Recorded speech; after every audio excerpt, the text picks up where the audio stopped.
बिस्मिल्लाहिर्रहमानिर्रहीम। अस्सलामुअलैकुम।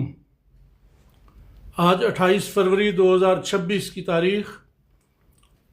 कल मैं बैठक नहीं खोल सका, कुछ तबीयत ठीक नहीं थी, तो परसों मैंने यानी 26 को पांचों बच्चों के बारे में अपनी यादों को शेयर किया था। तो आज अपने बच्चों की यादों को शेयर करने लगा हूँ। मेरे बच्चों के बच्चे, ग्रैंड चिल्ड्रन। तो इस सिलसिले में मुख्तलिफ़ तहरीरों में बहुत सारी चीज़ें पहले से लिखी हुई मौजूद हैं, मैं उनको पढ़ूँगा।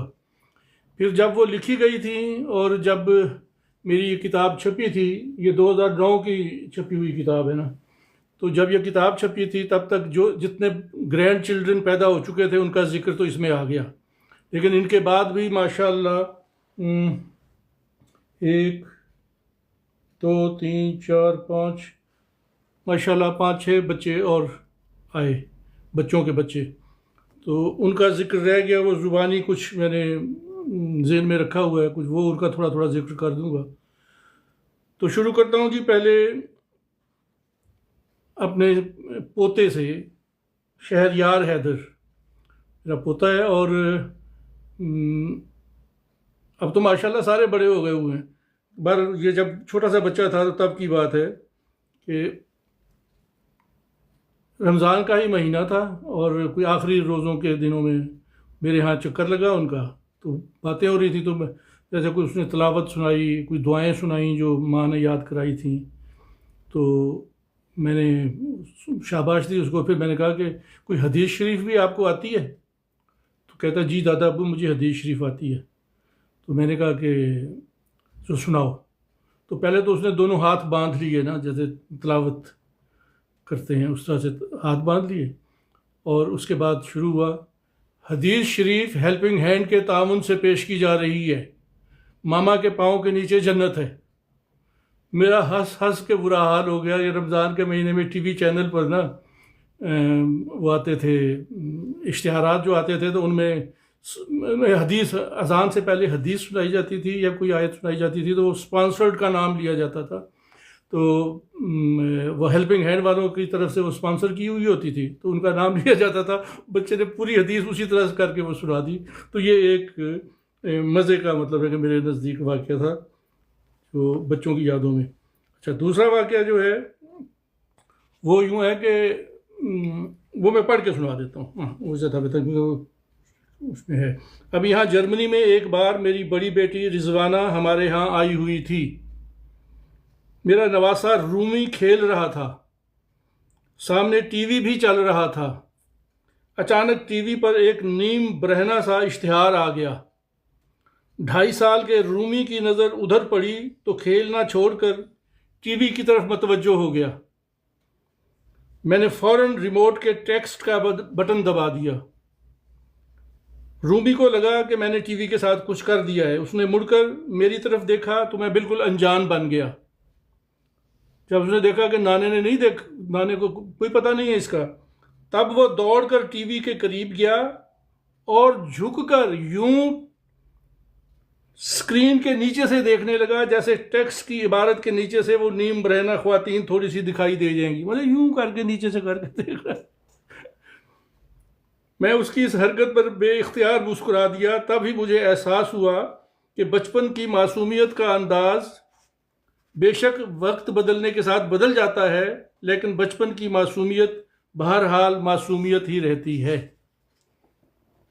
ये हो गया जी। इसके बाद मेरे ये नवासे का वाक़या था, रूमी मशहूद नाम है उसका। तो दूसरा पोता मेरा जहांज़ेब, उसकी एक दिलचस्प याद जो है ना, बहुत ज़बरदस्त याद भी है। उससे पहले ये बता दूं कि जर्मन ज़ुबान में बिल्ली को कट से कहते हैं, यानी कैट, जैसे अंग्रेज़ी में कैट कहते हैं, तो बस उसी तलफ़्फ़ुज़ से मिलता जुलता कट से। तो ये अंग्रेज़ी में कैट से मिलता जुलता नाम है। मेरे दूसरे पोते जहांज़ेब की उम्र अभी 4 साल है। उसे अरबी कायदे के साथ उर्दू कायदा भी पढ़ाना शुरू किया गया है। अलफ अनार पढ़ने के बाद जहाँ ज़ेब ने कायदा की तस्वीर पर नज़र गाड़ी हुई थी और बे बिल्ली की बजाय बड़े मज़े से पढ़ रहा था बे कट से।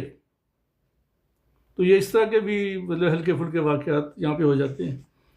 अच्छा, फिर बल्कि होते रहते हैं, हो जाते नहीं हैं, होते रहते हैं।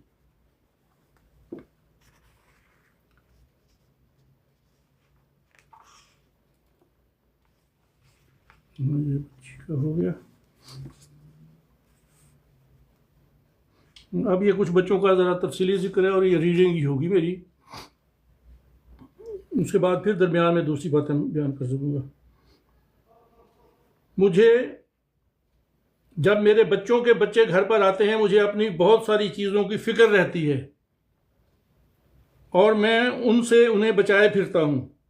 1 साल से 9 साल की उम्र तक के ये सारे बच्चे मुझसे मुतअल्लिक़ चीज़ों में ज़्यादा दिलचस्पी लेते हैं। मेरी किताबें हों, टोपियाँ हों, खाने पीने की शुगर फ्री अशिया हों या मेरा कंप्यूटर हो। मेरे पोते पोतियाँ नवासे सब अपने अपने तौर पर दाव में लगे रहते हैं। टोपियाँ पहन लेंगे, अशिया चखते फिरेंगे। एक बच्चा मेरी ज़ेरे मुतालिया किताब को उठाएगा और जो सफ़ा एक बार देख लेगा उसे फिर कोई और किताब में नहीं देख सकेगा।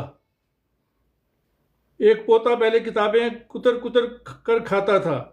मैंने कहा भाई ये तो इल्म और अदब को हज़म कर रहा है। कंप्यूटर प्रिंटर के लिए A4 साइज़ के पेपर्स के पैकेट्स को बच्चे उधेड़ कर रख देते हैं और फिर हर बच्चा उन पेपर्स पर अपनी मर्ज़ी की पेंटिंग या शायरी कर रहा होता है। पेपर्स को बच्चों से बचाने के लिए आखिर अपने कंप्यूटर के साथ मुंसलिक प्रिंटर को मैंने कंप्यूटर टेबल पर इस तरह सेट किया कि बच्चों का हाथ कागजात वाले हिस्से तक पहुंच ही ना सके। मैं मुतमईन होकर बैठ गया, लेकिन थोड़ी देर के बाद देखा तो सबके हाथ में पेपर्स थे और वो अपने मामूल के मुताबिक पेंटिंग या शायरी करने में मसरूफ़ थे। पहले बड़े अफराद से पूछा कि किसने उन्हें इतने सारे पेपर निकाल कर दिए हैं। किसी बड़े ने ऐसा नहीं किया था। फिर बच्चों से डायरेक्ट तफ्तीश शुरू की तो पता चला बड़े पोते शहरयार ने सबको पेपर निकाल कर दिए हैं। मैंने उससे पूछा आप मेज़ के ऊपर चढ़ गए थे? वो छोटा सा था। पोते ने बताया कि नहीं वैसे ही निकाले हैं। मैं उसे कंप्यूटर वाले कमरे में लाया।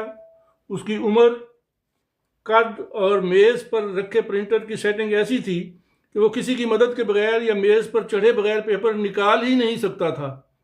मैंने उसे कहा अच्छा एक पेपर निकाल कर दिखाओ। पोते ने फ़ौरन प्रिंटर का स्विच ऑन किया, फिर उसके उस बटन को दबाया जिसके ज़रिए हस्बे ज़रूरत फ़ोटोकॉपी निकाली जा सकती है। बटन दबाने की देर थी, बिल्कुल पीछे रखे हुए पेपर्स में से एक पेपर बाहर आ गया। चूँकि फ़ोटोकॉपी करने के लिए कोई मैटर नहीं रखा था, इसलिए पेपर प्लेन ही आना था। मैं पोते की तरकीब पर हैरान होकर हंस रहा था और पोता मुझसे पूछ रहा था दादा अबू और कागज़ निकाल दूँ? पोते के साथ इस तजर्बे के बाद मुझे लगा कि कंप्यूटर चिप के कमालात की तरह अगली ज़िंदगी में हमारे आमाल का सारा रिकॉर्ड होने के बावजूद हम गुनाहगारों की गलतियों और कोताहियों की कई तरकीबों पर अल्लाह मियाँ भी पहले तो पूछेगा कि बदमाशो तुमने ये सारी हरकतें कैसे की थी, और फिर हमारे किसी जवाब के बगैर ही हंस देगा कि वो तो सब कुछ ही जानता है, उसके पास सारा रिकॉर्ड भी मौजूद है। ये जी बच्चों के हवाले से एक ये थी।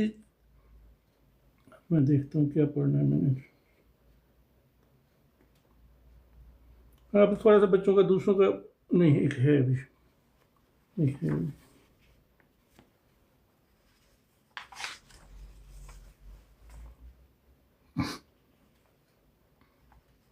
ये भी पूरी रीडिंग कर देता हूँ, उसके बाद फिर छोटे बच्चों का जिनका मतलब जो बाद में पैदा हुए उनका बाद में जिक्र करूँगा। फिर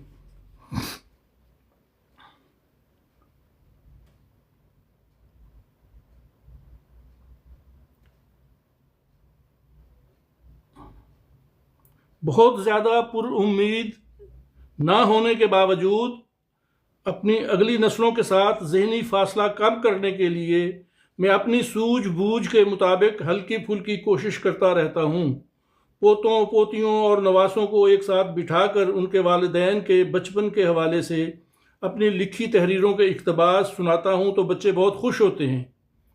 फिर अपने माँ बाप से पूछते हैं आपने सचमुच ऐसा किया था। बात की तस्दीक होने पर पहले से भी ज़्यादा खुश होते हैं। एक बार इसी तरह की बातें हो रही थीं तो एक बच्चे ने कहा कि आपने हमारे बारे में भी ऐसा कुछ लिखा है। मैंने जहन पर जोर दिया तो अपने नवासे रूमी मशहूद का टीवी वाला वाक़या याद आ गया, ये जो मैंने अभी शुरू में भी सुनाया, जो यादों के बाब ग्रामोफोन से सीडी तक में शामिल है। बच्चों को वो वाक़या सुनाया तो सब ना सिर्फ हंसने लगे बल्कि रूमी को छेड़ने भी लगे। दूसरे नवासे जुगनू मसरूर ने कहा कि आपने रूमी का जिक्र किया है, हम बाकी बच्चों का भी जिक्र करें। मैंने उसे बताया कि यादों के एक बाब रहे नाम अल्लाह का में उसके और पोते शहरयार के ख़त्म कुरान शरीफ का जिक्र किया हुआ है। जब बच्चों को वो हिस्सा पढ़कर सुनाया तो जुगनू ने कहा कि यह भी ठीक है, पर जैसा रूमी का वाक़या लिखा है वैसा होना चाहिए था। जुगनू की मासूमियत में छुपी शोखी ने मुझे काफ़ी मज़ा दिया। मैं मौजूदा पॉपुलर म्यूज़िक से बहुत बोर होता हूँ, लेकिन बच्चों को यही ज़्यादा पसंद है। मैंने सोचा इन्हें थोड़ा बहुत पुराने गानों का भी ज़ौक़ दिया जाए। सो मैंने बच्चों के निक नामों की मुनासबत से चंद गाने ढूंढ लिए। मसलन पोते शहरयार को हम शहरी कहते हैं, तो उस निस्बत से कोई शहरी बाबू दिल लहरी बाबू, हाय रे पग बांध गया घुंघरू मैं छम छम नचती फिरा, ये गाना। अच्छा, नवासे रूमी मशहूद का निकनेम रूमी है, तो उसके लिए नारदाना अनारदाना असा रूमी टोपी वाले नाल जाना, ये वाला गाना। अच्छा, शहरी पहले तो गाने पर गुस्सा करता था, फिर शर्माने लगा और अब इसका आदी हो गया, अब सिर्फ मुस्कुरा देता है। रूमी वाला गाना सब ने पसंद किया। मेरे सबसे छोटे नवासे शाम, यानी एहतशाम उसका असल नाम है, तो शाम या शामी कहते हैं उसे, शाम को ये गाना ज़्यादा ही पसंद आ गया। अपनी तोतली ज़ुबान में वो गाना गुनगुनाने लगा, तो रूमी के निक नाम की बजाय उसके असल नाम को गाने में फिट कर दिया, नारदाना अनारदाना मशहूद टोपी वाले नाल जाना। शाम ने अपने तौर पर यही समझा कि यह गाना उसके भाई रूमी के लिए है, इसलिए उसका कोई भी नाम लिया जा सकता है। अब बच्चों को क्या पता कि रूमी टोपी किस तहजीब की अलामत थी। शाम के लिए मैंने एक फिल्मी भजन को थोड़ी सी तरमीम के साथ सुना दिया। शाम तेरी बंसी को बजने से काम, पापा का भी शाम है तो मामा का भी शाम। जुगनू के लिए आलम लुहार की जुगनी से काम चलाना पड़ा और सोनू के लिए सोनी वाला गाना तलाश करना पड़ा। लड़के तो सारे खुश हो गए। अब मेरी पोती महानूर ने कहा कि मेरा गाना भी लाएं। इस पर लड़कों ने मजाक में माही लफ्ज़ वाले बाज़ गाने बयान करना शुरू कर दिए, लेकिन मैंने उसे बताया कि मैंने माहा के बारे में खुद एक माहिया लिखा है। फिर वो माहिया उसे माहिए की लय में गुनगुना कर सुनाया। माहा मेरी पोती है, रोते हुए हंसती, हंसते हुए रोती है। तो ये उसकी बचपन में इस तरह से आदत थी, रो रही है तो रोते रोते हंसने लग जाती थी, हंस रही है तो हंसते हंसते रोने लग जाती थी। इस पर 4 साल की माहा बड़ी खुश हुई और सबको इस माहिए की तशरीह करके बताती फिरे कि जब मैं छोटी थी तो ऐसा करती थी। 4 साल की कह रही है, जब मैं छोटी थी तो ऐसा करती थी। और दादा अबू ने ये बात लिखी है। अच्छा, यहाँ अलीशा का जिक्र आ गया है, तो यहाँ पे तो बहुत ही हल्का सा वो है, लेकिन एक बार मुझे अलीशा, ये मेरी दूसरी पोती है, तो इसकी एक बात जो बहुत ज़्यादा वो घर में दिलचस्पी का मूजब रही कि इसे ख़ास केक जो है ना वो बहुत ज़्यादा पसंद होता था। और जब भी घर में होता तो, अच्छा इनका घर भी मेरे बिल्कुल साथ है ना, उस्मान की बेटी, तो वो वैसे भी आई रहती थी, आ जाती थी, तो केक उसको देते थे तो खाते खाते बड़े शौक़ से खाती थी। ख़ास केक है, क्या नाम था मुझे अब नाम भी भूल रहा है उसका, पूछ लेता किसी से। वो शहद और वो बीन से होते हैं, उस पर बीज से होते हैं कुछ, मुझे अब याद नहीं आ रहा। बहरहाल मज़े का केक है। मैं शुगर का मरीज़ हूँ, कभी कभी मैं बदपरहेज़ी भी कर लेता हूँ उस केक की सूरत में। तो वो अलीशा आके खाती थी और खाते खाते ही मेज़ पर सर रख के तो वहीं सो जाती थी जैसे। तो ये अलीशा की ये बात थी। और हाँ, एक दफ़ा मानो ने कहीं उसको मजाक में कहा, देखो तुम हर दफ़ा आती हो हमारे यहाँ से केक खा जाती हो, है ना, तो हम भी तुम्हारे घर आएंगे और तुम्हारे घर में जो केक पड़े हुए हम खाएंगे। पूरे ज़ारों कतार रोना शुरू कर दिया, नहीं वो तो मेरे लिए है तो बार बच्चे ऐसे ही होते, सारे बच्चे ऐसे ही होते। अच्छा, ये अलीशा का हो गया। इसके बाद शिराज का, ये मेरा दूसरा पोता शहरी का दूसरा भाई, ये बाद में पैदा हुए ना। तो इसका बचपन का जो एक बहुत ही मज़े का था ना, वो ये था कि गालिबन गैंगनम डांस कहते थे उसको, उस बारे में बड़ा पॉपुलर हुआ था। और उसने मतलब 2.5-3 साल की उम्र, और उसने वो डांस इतना ही ज़बरदस्त तरीके से किया कि मैंने शुएब से कहा कि यार नहीं रबी जी, अल्लाह ताला उसे ज़िंदगी दे, अलीशा ज़िंदा है, वो माहम फौत हुई है, माहम फौत हुई है, छोटी, अलीशा से छोटी है, अलीशा उससे बड़ी है, माशाल्लाह ज़िंदा है। या आपको गलत फहमी हुई है, आप नाम का आपको मुगालता हुआ है। अच्छा, मैं बात कर रहा था शिराज का गैंगनम डांस का।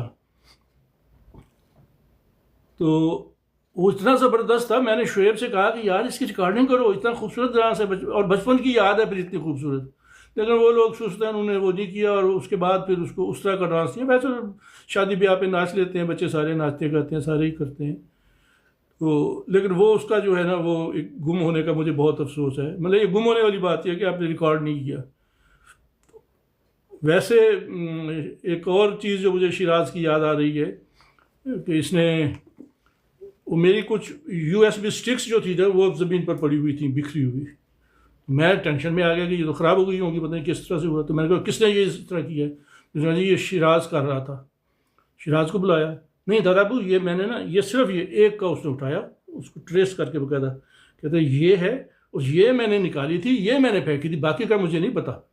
और फिर उसने वो कहता फेंक के दिखाई। मैं क्या पुत्र से बच गई सी तो उड़ गई। वो फिर फेंक के बकायदा उसने बड़े उस तरह से, जिस तरह से उसने अपनी तरफ से जंप करके तो फेंकी थी, वो दिखा के तो कहता दादाबू मैंने इस तरह फेंकी थी। तो बार ये छोटी छोटी बातें, इनमें मतलब बंदा तो कभी कभी दुखी भी होता है, बाज़ चीज़ों का नुकसान हो जाता है, लेकिन इसका भी एक मज़ा है। तो ये शिराज का ये था। अच्छा, इसके बाद ये आ जाती हैं हाँ सानिया और इनाया। सानिया मेरी पोती है, शायान की बहन है छोटी, और इनाया जो है मेरी नवासी है, अखलौती नवासी है। तो इन दोनों का जो है नाम रखा हुआ है नैना मैना। नैना और मैना, इनको मतलब एक मजाक में कहा जाता है, छेड़ते भी हैं दूसरे बच्चे सारे। तो नैना और मैना के मुताबिक निस्बत से वो हमने 2 गाने भी सिलेक्ट कर रखे थे। एक तो कजरारे कजरारे, तो वो वाला गाना, और दूसरा मैना के लिए ओ मैना, पाकिस्तानी गाना। तो ये दोनों पर इनको मतलब शुरू में तो छेड़ा जाता था, चिढ़ाया जाता था, लेकिन अब वो आदि हो गई, बड़ा लाइटली लेती हैं। लेकिन उन दोनों का नाम नैना मैना रखा हुआ है, और दोनों प्यारी बच्ची हैं। फिर इनके बाद जनाब साहिर और साहिल, ये 2 मेरे नवासे हैं छोटी बेटी से। इनाया और पहले तीनों नवासे जो हैं वो बड़ी बेटी रिजवाना के बच्चे हैं, 3 बेटे और 1 बेटी, और मानो के सिर्फ 2 बेटे हैं अभी। तो उनमें साहिल का तो ये है जो बड़ा बेटा है कि वो पढ़ाकू बहुत है, मतलब पढ़ाई में बड़ी दिलचस्पी है। और 1-2 दफ़ा ऐसा भी हुआ कि मैं कुछ टेक्निकल चीज़ समझना चाह रहा था जो हैंडल नहीं हो रही थी सही तरीके से, तो मानो को कहा कि ये हेल्प करो ज़रा देखो। तो मानो को भी समझ नहीं आ रही थी, तो उसने उसको बुलाया साहिल को, साहिल आना ज़रा देखो ये तुम्हें समझ आती है। साहिल आया और उसने वो देखा, और पता नहीं बस 1-2 हाथ यूँ लगाया और चीज़ वो काम ठीक करके तो चला भी गया। 5 साल उम्र है, 6 साल उम्र है जिस वक्त की ये बात है। अब तो 2-3 साल और बड़ा हो गया। तो ये साहिल का एक तो ये वाक़या। दूसरा उसकी पढ़ाई को देख के तो हमने उसे अभी से ही प्रोफेसर साहब कहना शुरू कर दिया। तो मैं उसे प्रोफेसर ही कहता हूँ। अल्लाह ताला उसे आला तालीम हासिल करने की भी तौफीक दे और उसके लिए बाबरकत भी करे इस आला तालीम को। और साहिर छोटा जो है वो छोटा है तो ज़ाहिर है वो थोड़ा सी बदमाशी भी करेगा, लेकिन बड़ा प्यारा बच्चा है। एक तो ये उसने शुरू में हाँ एक शादी की तकरीब में ना शायान के साथ उसने बड़ा ज़बरदस्त डांस किया था इसने। और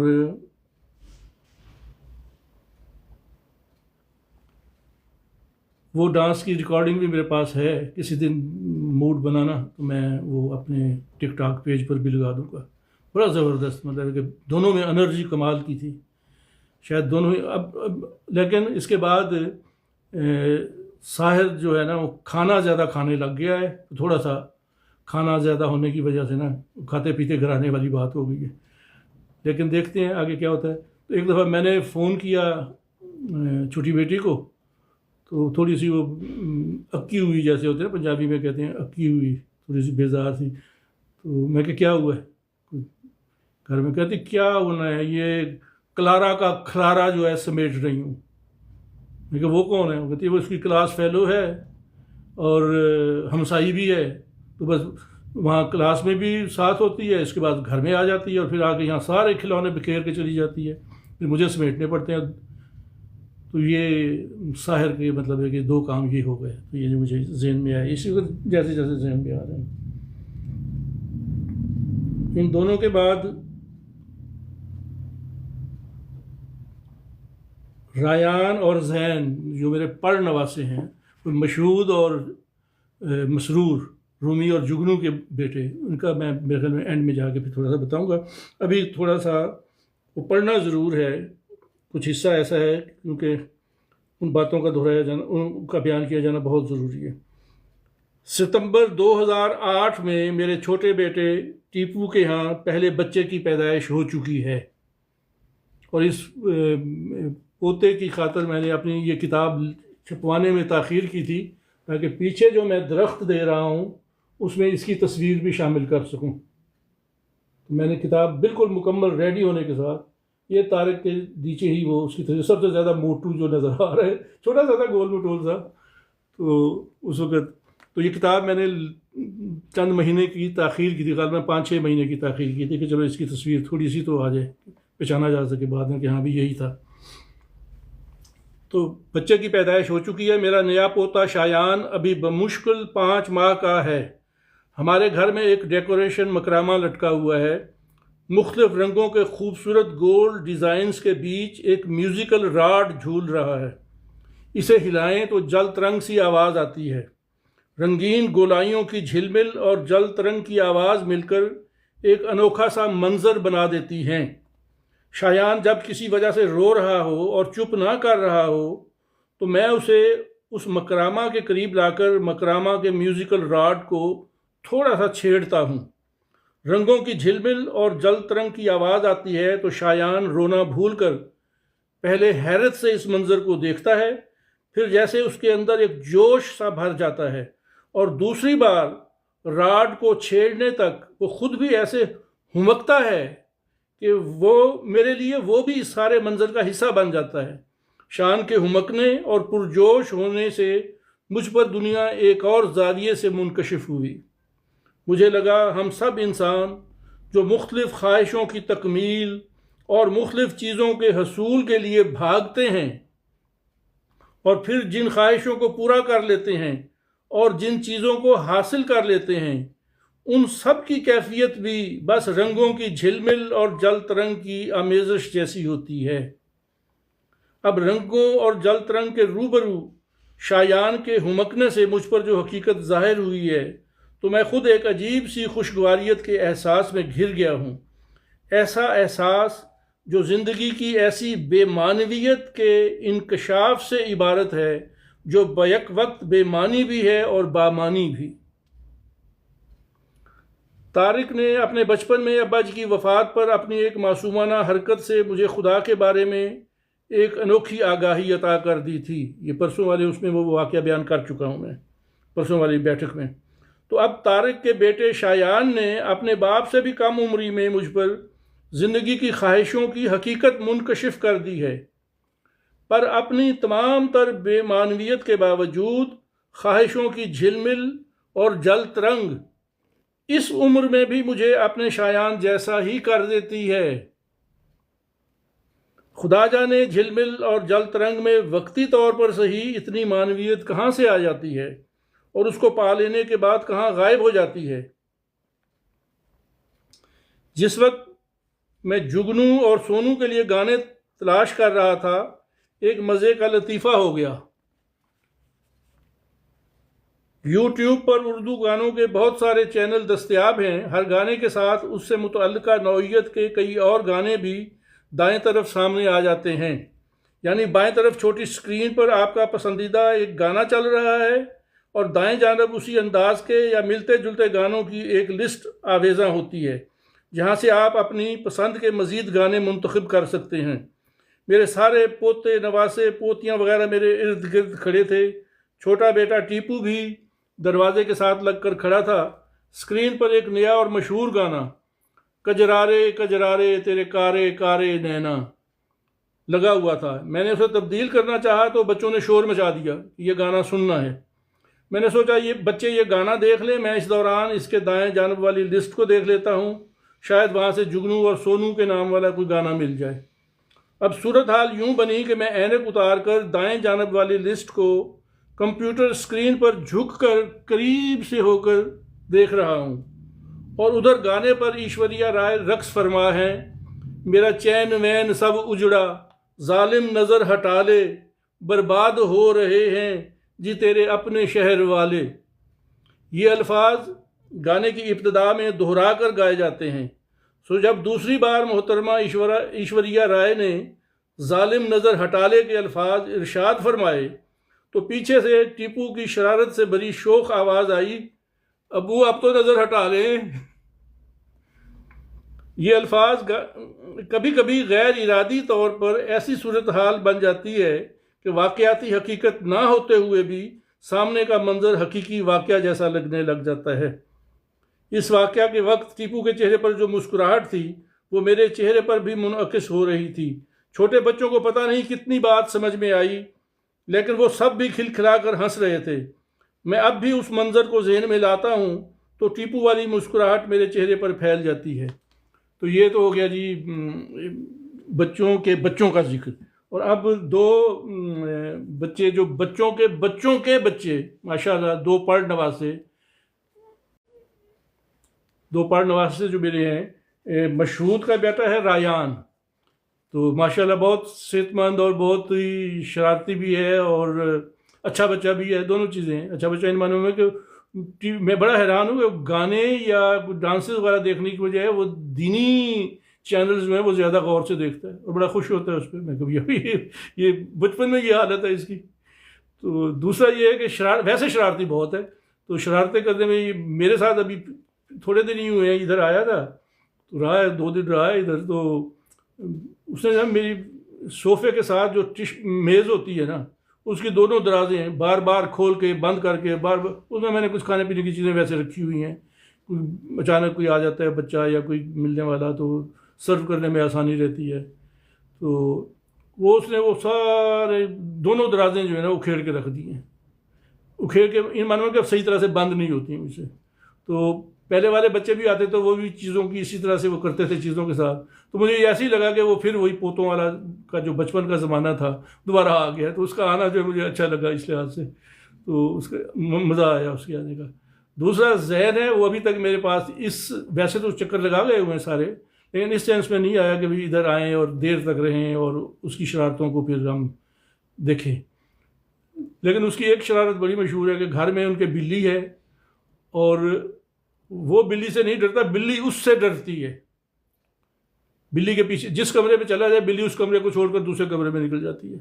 उसकी दुम से पकड़ के उसको घसीट रहा होता। वो बिल्कुल छोटा है अभी, मतलब अभी साल सवा साल 1.5 साल का है शायद, या 2 साल का हो गया, नहीं 1.5 साल का है। बहरहाल 5-6 महीने की माफ़ी चाहता हूँ कमी बेशी हो तो ये जनाब कुछ वाक़यात थे मेरे बच्चों के, छोटे बच्चों के। और चूँकि अपने बच्चों के वाक़यात बयान कर चुका हूँ 26 वाली बैठक में, तो मैंने चाहा कि आज अपने पोते पोतियों नवासियों का, नवासी तो एक ही अभी इकलौती, 5 नवासों की इकलौती नवासी, यानी रिजवाना से 3 बेटे और मानो से 2 बेटे और एक ही बेटी रिजवाना की। तो हमारा वो ज़्यादा लाडली है, फिर बिल्कुल एक हो तो फिर ज़्यादा लाडली हो जाती है।